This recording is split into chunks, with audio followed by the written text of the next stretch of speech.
ਸਤਿ ਸ੍ਰੀ ਅਕਾਲ। ਖੁਸ਼ੀ ਹਾਸਲ ਕਰਨਾ ਪੋਜ਼ਿਟਿਵ ਵਿਚਾਰਾਂ 'ਤੇ ਨਿਰਭਰ ਕਰਦਾ ਹੈ।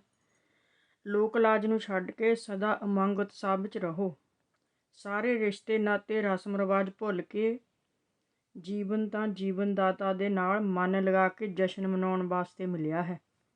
ਜੀਵਨ ਵਿੱਚ ਉਚਾਈਆਂ 'ਤੇ ਪਹੁੰਚਣ ਵਾਸਤੇ ਵੱਡੇ ਲੋਕਾਂ ਨੇ ਤਾਂ ਕੀ ਇੱਕ ਆਮ ਆਦਮੀ ਵੀ ਜੀਵਨ ਦੇ ਝੰਜਟਾਂ ਵਿੱਚ ਫਸ ਕੇ ਰਹਿ ਜਾਂਦਾ ਹੈ। ਆਨੰਦਿਤ ਅਤੇ ਉਤਸ਼ਾਹਿਤ ਨਾ ਹੋਣ ਦਾ ਮੁੱਖ ਕਾਰਨ ਹੈ ਲੋਕ ਲਾਜ, ਕਿ ਲੋਕ ਕੀ ਕਹਿਣਗੇ, ਅਤੇ ਅਸੀਂ ਆਪਣੇ ਆਪ ਨੂੰ ਰੋਜ਼ਮਰਾ ਦੇ ਜੰਜਾਲ ਤੋਂ ਮੁਕਤ ਨਹੀਂ ਕਰਦੇ। ਆਨੰਦ ਸਰੋਵਰ ਵਿੱਚ ਡੁੱਬਕੀ ਦੇ ਪਲ ਘੱਟ ਹੀ ਕੱਢ ਪਾਉਂਦੇ ਹਾਂ। ਲੋਕ ਸੁੱਖ ਦੁੱਖ ਵਿੱਚ ਉਲਝੇ ਰਹਿ ਜਾਂਦੇ ਹਨ, ਜਦੋਂ ਕਿ ਸੱਚ ਤਾਂ ਇਹ ਹੈ ਕਿ ਪੀੜ ਅਤੇ ਖੁਸ਼ੀ ਦਾ ਸੰਬੰਧ ਮਨ ਅਤੇ ਸਰੀਰ ਨਾਲ ਹੈ। ਆਨੰਦ ਦਾ ਰਿਸ਼ਤਾ ਅੰਤਰ-ਆਤਮਾ ਨਾਲ ਹੈ। ਆਤਮਾ ਨੂੰ ਇੱਕ ਵਾਰ ਆਨੰਦ ਮਿਲ ਜਾਵੇ ਤਾਂ ਉਸ ਨੂੰ ਛੱਡਣਾ ਨਹੀਂ ਚਾਹੁੰਦੀ।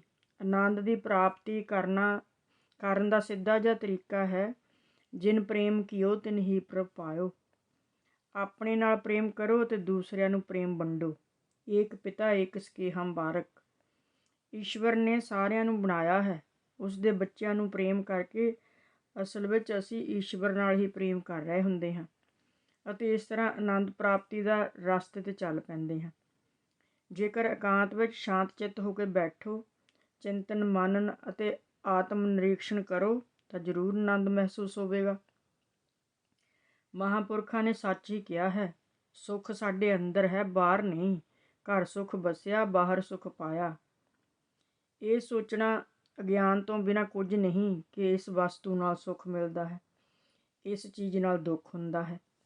ਅਸੀਂ ਕਿਸੇ ਚੀਜ਼ ਮਿਲਣੇ ਵਿੱਚ ਖੁਸ਼ੀ ਸਮਝ ਕੇ ਆਪਣੇ ਹੀ ਅੰਦਰ ਦੇ ਮਹਾਸਾਗਰ ਤੋਂ ਪਲ ਭਰ ਲਈ ਸੁੱਖ ਮਹਿਸੂਸ ਕਰ ਲੈਂਦੇ ਹਾਂ। ਜੋ ਲੋਕ ਲਾਜ ਨੂੰ ਮਾਰ ਲੈਂਦਾ ਹੈ, ਨਿਰਲੇਪ ਹੋ ਜਾਂਦਾ ਹੈ, ਜਿਸ ਦਾ ਮਨ ਉਮੰਗ ਉਤਸ਼ਾਹ ਵਿੱਚ ਰਹਿੰਦਾ ਹੈ, ਜਿਸ ਨੂੰ ਹਾਨੀ ਹੋ ਜਾਵੇ ਜਾਂ ਲਾਭ ਹੋ ਜਾਵੇ ਅਤੇ ਉਸ ਨੂੰ ਬਹੁਤ ਛੇਤੀ ਭੁੱਲ ਜਾਵੇ, ਉਹ ਅਸਲੀ ਖੁਸ਼ੀ ਨੂੰ ਪ੍ਰਾਪਤ ਕਰ ਸਕਦਾ ਹੈ। ਖੁਸ਼ੀ ਹਾਸਲ ਕਰਨਾ ਪੋਜ਼ਿਟਿਵ ਵਿਚਾਰਾਂ 'ਤੇ ਨਿਰਭਰ ਕਰਦਾ ਹੈ। ਜਦੋਂ ਤੱਕ ਮਨ ਕਾਬੂ ਵਿੱਚ ਨਹੀਂ ਰਹੇਗਾ, ਅਸੀਂ ਆਪਣੇ ਦੁੱਖਾਂ ਦਾ ਅਤੇ ਲਾਲਸਾ ਦਾ ਕਾਰਨ ਆਪ ਹੀ ਬਣੇ ਰਹਾਂਗੇ।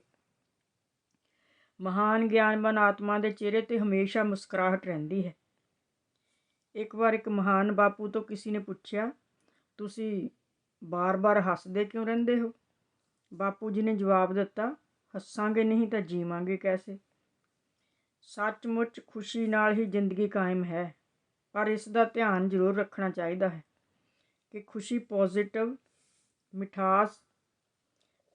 ਪੋਜ਼ਿਟਿਵ ਹੋਵੇ। ਕਿਸੇ ਦਾ ਮਜ਼ਾਕ ਉਡਾ ਕੇ ਹੱਸਣਾ ਠੀਕ ਨਹੀਂ ਹੈ। ਪੋਜ਼ਿਟਿਵ ਖੁਸ਼ੀ ਨਾਲ ਤੁਹਾਡੇ ਬੋਲਾਂ ਵਿੱਚੋਂ ਮਿਠਾਸ ਅਤੇ ਚਿਹਰੇ 'ਤੇ ਖੁਸ਼ੀ ਵਰਸੇਗੀ। ਇਸ ਰਸ ਅਤੇ ਮਿਠਾਸ ਦੇ ਮੇਲ ਅੰਦਰੋਂ ਸੰਤੁਸ਼ਟਤਾ ਜਾਗਰਤ ਕਰ ਦੇਵੇਗੀ। ਹਾਸੇ ਦੇ ਅਧਿਆਤਮ ਨੂੰ ਆਤਮਾ ਦਾ ਵਿਗਿਆਨ, ਸਾਇੰਸ ਆਫ ਸੋਲ, ਇਸ ਲਈ ਕਹਿੰਦੇ ਹਨ ਕਿਉਂਕਿ ਇਹ ਨਗਦ ਦਾ ਧਰਮ ਹੈ। ਇੱਥੇ ਉਧਾਰ ਦਾ ਕੋਈ ਕੰਮ ਨਹੀਂ ਹੈ। ਖੁਸ਼ ਮਿਜਾਜ ਚਿਹਰਾ ਚੁੰਬਕ ਹੈ, ਜੋ ਸਾਹਮਣੇ ਵਾਲੇ ਦੇ ਅੰਦਰ ਛੁਪੀ ਖੁਸ਼ੀ ਨੂੰ ਆਪਣੇ ਵੱਲ ਖਿੱਚ ਕੇ ਆਪਣੇ ਬਰੋਬਰ ਦਾ ਬਣਾ ਦਿੰਦਾ ਹੈ। ਅਸੀਂ ਸੰਤੁਸ਼ਟਤਾ ਪ੍ਰਾਪਤ ਕਰਨ ਲਈ ਚੀਜ਼ਾਂ ਨੂੰ ਜਲਦੀ ਬਦਲਣਾ ਚਾਹੁੰਦੇ ਹਾਂ, ਪਰ ਆਪਣੇ ਤੌਰ ਤਰੀਕਿਆਂ ਵਿੱਚ ਪਰਿਵਰਤਨ ਨਹੀਂ ਲਿਆਉਂਦੇ। ਨਵੀਆਂ ਚੀਜ਼ਾਂ ਪ੍ਰਾਪਤ ਕਰਨੀਆਂ, ਪਰ ਆਪਣੀਆਂ ਆਦਤਾਂ ਨਹੀਂ ਬਦਲਣੀਆਂ। ਇਹ ਤਾਂ ਮੂਰਖਪੂਣੇ ਵਿੱਚ ਹੀ ਜੀਣਾ ਹੈ। ਸਿਰਫ ਆਪਣੇ ਤੌਰ ਤਰੀਕੇ ਸਹੀ ਕਰ ਲਓ, ਆਦਤਾਂ ਚੰਗੀਆਂ ਬਣਾ ਲਓ, ਵਰਤਮਾਨ ਵਿੱਚ ਵਿਵੇਕ ਦੇ ਨਾਲ ਪੂਰੀ ਤਰ੍ਹਾਂ ਜੀਓ। ਖੁਸ਼ੀਆਂ ਅਤੇ ਆਨੰਦ ਆਪੇ ਹੀ ਆ ਜਾਵੇਗਾ। ਇਹੀ ਜੀਵਨ ਦਾ ਸਾਰ ਹੈ ਕਿ ਆਪਣੇ ਮਿੱਤਰ ਆਪ ਹੀ ਬਣ ਜਾਵੋ। ਸਵਾਰਥ ਤੋਂ ਦੂਰ ਰਹਿ ਕੇ ਕਰਮਯੋਗੀ ਬਣੋ। ਹੱਥ ਪਾਉ ਸੇ ਕੰਮ ਕਰ ਚਿੱਤ ਨਿਰੰਜਨ ਨਾਲ। ਜੋ ਚਿੱਤ ਨੂੰ ਪਰਮਾਤਮਾ ਨਾਲ ਜੋੜੀ ਰੱਖਦੇ ਹਨ, ਉਹਨਾਂ ਨੂੰ ਕਰਮਯੋਗੀ ਕਹਿੰਦੇ ਹਨ। ਕਿਸੇ ਉੱਤੇ ਆਪਣੀਆਂ ਆਸਾਂ ਉਮੀਦਾਂ ਘੱਟ ਕਰਦੇ ਜਾਵੋ। ਇਸ ਵਕਤ ਸਾਰੀ ਦੁਨੀਆ ਵਿੱਚ ਮੈਡੀਟੇਸ਼ਨ ਨੂੰ ਬਹੁਤ ਮਾਨਤਾ ਮਿਲੀ ਹੈ, ਅਤੇ ਹੁਣ ਇਸ ਮਾਰਗ 'ਤੇ ਚੱਲ ਕੇ ਤਨ ਅਤੇ ਮਨ ਦੀਆਂ ਸ਼ਕਤੀਆਂ ਵਧਾਉਣ ਦਾ ਚੰਗਾ ਕੰਮ ਪੂਰੀ ਤਰ੍ਹਾਂ ਦੁਨੀਆ ਕਰ ਰਹੀ ਹੈ। ਮਨੁੱਖ ਕੋਲ ਕੁਝ ਸ਼ਕਤੀਆਂ ਜਨਮ ਤੋਂ ਹੀ ਹੁੰਦੀਆਂ ਹਨ। ਉਹਨਾਂ ਨੂੰ ਵਰਤੋਂ ਕਰਕੇ ਉਹਨਾਂ ਨੂੰ ਹੋਰ ਮਜ਼ਬੂਤ ਬਣਾਇਆ ਜਾ ਸਕਦਾ ਹੈ। ਫਿਰ ਖਾਮੀਆਂ ਨੂੰ ਕਾਬੂ ਕਰਨਾ ਵੀ ਸੰਭਵ ਹੋ ਜਾਂਦਾ ਹੈ। ਮਨ ਨੂੰ ਭਟਕਣ ਤੋਂ ਬਚਾਉਣ ਦਾ ਕੰਮ ਜ਼ਰੂਰੀ ਹੈ। ਇੱਕ ਵਾਰ ਮਨ ਅਖੰਡ ਹੋ ਗਿਆ ਤਾਂ ਸਾਰੀ ਸਮੱਸਿਆ, ਨੈਗੇਟਿਵ ਸੱਚ ਸਭ ਕੁਝ ਖਤਮ ਹੋ ਜਾਂਦਾ ਹੈ। ਨੈਗੇਟਿਵ ਸੋਚ ਸਭ ਖਤਮ ਹੋ ਜਾਂਦਾ ਹੈ। ਮਨ ਦੀ ਅਖੰਡਤਾ ਦੇ ਕਾਰਨ ਹੀ ਅਸੀਂ ਸੁੱਖ ਦੀ ਚਰਮ ਸੀਮਾ ਤੱਕ ਪਹੁੰਚ ਸਕਦੇ ਹਾਂ। ਜੇਕਰ ਮਨ ਵਿਸ਼ਾਲ ਹੋ ਜਾਵੇ ਤਾਂ ਮਨ ਦੂਸਰੇ ਮਨੁੱਖ ਦੇ ਵਿਚਾਰਾਂ ਦਾ ਸੰਦੇਸ਼ ਸੁਣ ਕੇ, ਗ੍ਰਹਿਣ ਕਰਕੇ ਆਨੰਦ ਅਤੇ ਖੁਸ਼ੀ ਮਹਿਸੂਸ ਕਰ ਸਕਦਾ ਹੈ। ਜ਼ਿੰਮੇਵਾਰੀਆਂ, ਚੁਣੌਤੀਆਂ ਨੂੰ ਬੋਝ ਨਾ ਸਮਝੋ, ਉਹਨਾਂ ਦੇ ਵਿੱਚੋਂ ਹੀ ਖੁਸ਼ੀ ਲੱਭੋ। ਦੁਨੀਆ ਭਰ ਦਾ ਬੋਝ ਸਿਰ ਉੱਪਰ ਚੁੱਕਣ ਦੀ ਬਜਾਏ ਜ਼ਿੰਮੇਵਾਰੀਆਂ ਅਤੇ ਦੁਨੀਆਦਾਰੀ ਕਲਾ ਰੂਪ ਸਮਝਦਾਰੀ ਨਾਲ ਨਿਭਾਓ।